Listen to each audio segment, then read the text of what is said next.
Welcome back. This is the final part in this series in basics of watercolour, and I'm going to be painting a landscape.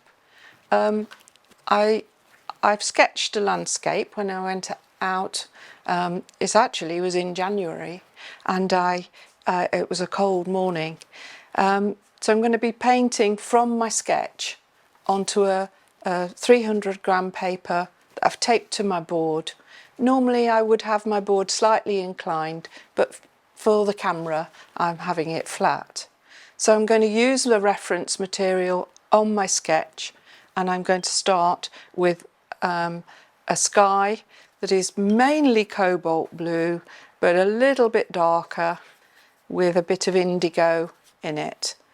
It's not quite a bright sunny day, so I want a little bit of drama in the sky.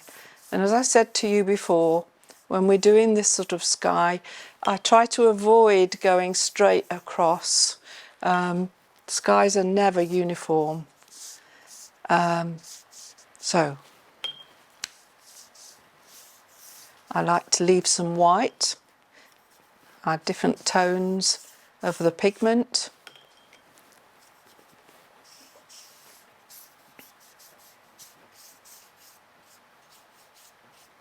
Okay. This picture is actually of a hill, Minninglow Hill. It's in Derbyshire, and I'm starting with some greens. I'm going to add a bit of yellow into my sap green.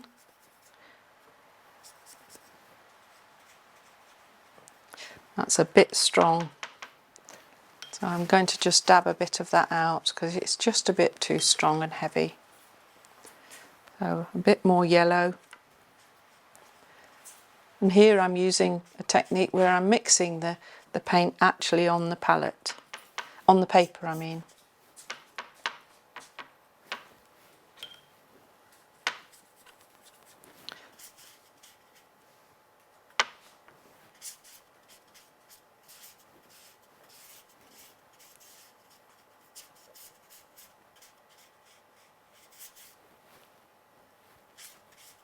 So I'm moving the paint around the paper.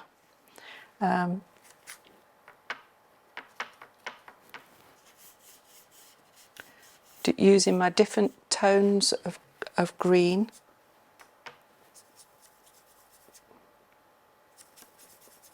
Just added a little bit of blue into that. So here we've got the hillside coming down. Got a nice rounded hill.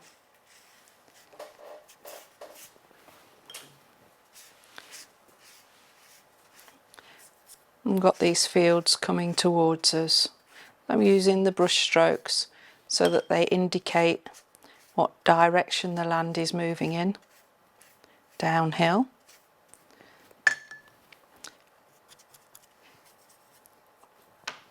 Here we have a wall, which is actually a railway embankment. And it comes across the foreground of the paper. And then in front of that, we've got more fields, a little bit more density of colour. I'm going to add a little bit of yellow ochre into that.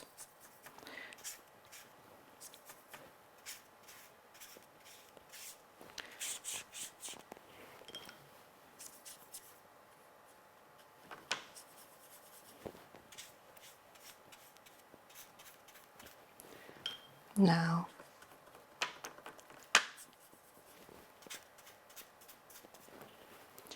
I'm going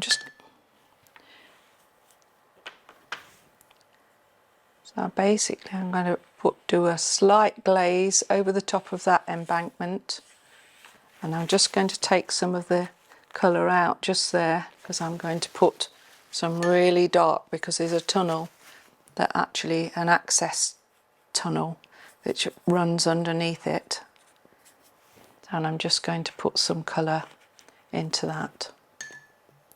You may think I'm being a bit harsh and brash with this lovely indigo colour, but you'll see it'll work in the end. I quite like it when we get a bit of bleeding of the colour into each other. This is a sort of technique that I'd use when I'm out in the field and actually sketching what's happening in the countryside. Right, I'm just going to put some trees on my headland. So I'm mixing. They're quite far away, so I'm going to choose a dark tones.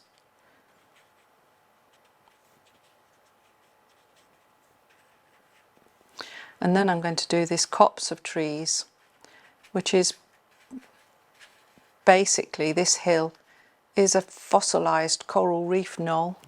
It was formed in the bottom of a tropical sea some 350 million years ago. It's made of limestone, and it's resisted the ice age, so it stands prominent in the hillside in Derbyshire. It is also the site of a Neolithic and a Bronze Age burial chamber. The burial chamber sits around here on this hillside. Just going to put a few more trees in here.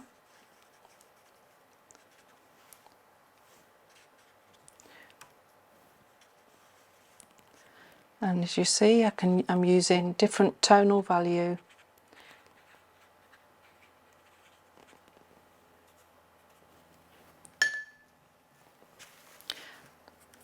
Add a little bit of shadow onto the embankment here and in front of it. Okay. Now that I've let the watercolour dry a little bit, I'm just going to add some ink. I use Indian ink, drawing ink. It's permanent. It doesn't resist. It doesn't run in when you add water to it.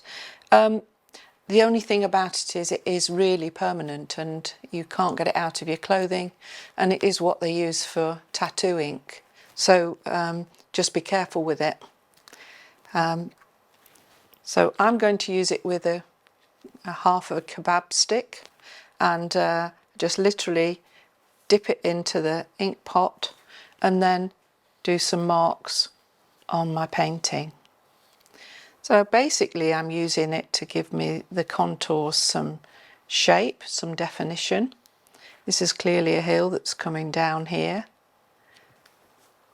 And these are trees, and I'm going to put in the trunks of the tree. They're sitting on the top of the hill, and there's a double row of trees, one circle of lower trees and then a circle of higher trees, hence these ones up here.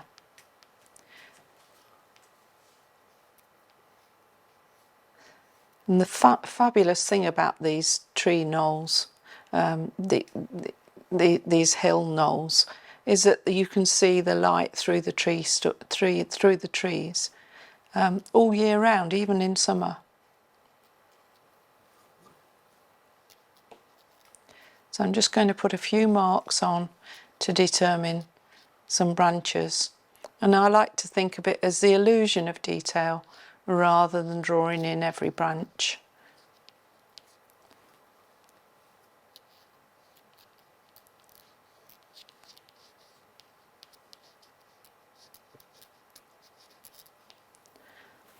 This picture had some sort of birds in the sky over the trees, so I'll just put a few of those in. Okay, I've got a few trees here, and this is the stonework of the embankment which the railway ran on. It's now a footpath. And some tree stalks for these trees here.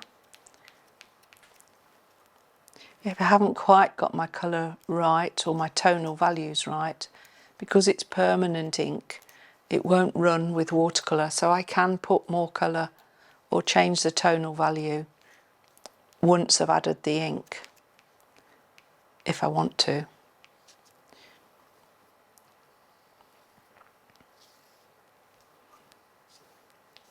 And this is where the burial chamber is, so I'm going to just put some marks on there because it's quite rough ground just there.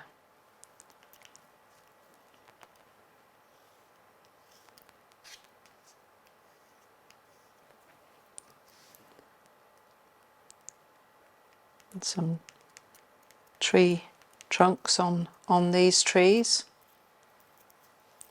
These are a bit further away, so a little less definition. And then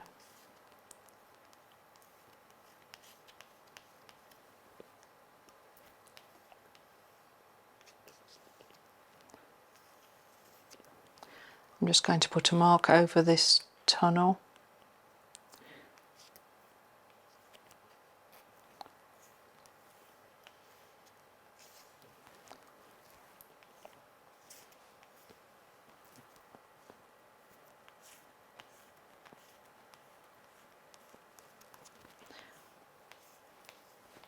Okay, that's it, done. It's just really one sketch like I would do in the plein air outside, and I've had to use my sketch to inform this sketch, whereas normally I'd be looking at the landscape itself. Well, I hope that you've enjoyed these short videos, and I do hope that they encourage you to get started with watercolour. If you'd like to see more, please subscribe to the channel by hitting the button. Thank you. Bye bye.